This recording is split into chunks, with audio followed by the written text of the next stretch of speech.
ગાંધીનગરના સેક્ટર 6 માં આવેલ ચંદ્રશેખર આઝાદ નગર સરકારી કોલોનીમાં લાંબા સમયથી કોમન એપ્રેન્ટિસના વીજ બિલ ભરવામાં ન આવતા વીજ કંપનીએ જોડાણ કાપી નાખ્યું। આ કોલોનીમાં સચિવાલય સહિતના વિવિધ કચેરીઓમાં ફરજ બજાવતા કર્મચારીઓને સરકારી આવાસ ફાળવવામાં આવ્યા છે, જેમાં કમ્પાઉન્ડ લાઇટ્સ, પાણીના બોર અને લિફ્ટના વીજ બિલની રકમ સરકાર દ્વારા ચૂકવવામાં આવે છે। કુલ 2 કરોડ રૂપિયાની બાકી રકમ હોવા છતાં ગ્રાન્ટ સમયસર ન મળતા વીજ બિલ ભરાયું નહીં અને વીજ કંપનીએ કનેક્શન કાપી નાખ્યું, જેના કારણે કોલોનીમાં વસવાટ કરતા સરકારી કર્મચારી પરિવારોને અંધારપટનો સામનો કરવો પડ્યો।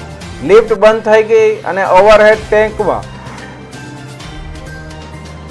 પાણી પણ ચડાવી શકાયું નહોતું, જેના કારણે ભારે હાલાકી સર્જાઈ। સરકારી કોલોની હોવા છતાં વીજ બિલ ન ભરાતા જોડાણ કપાઈ જતા વસાહતીઓમાં અસંતોષ જોવા મળ્યો અને તંત્રની બેદરકારી સામે પ્રશ્નો ઊભા થયા।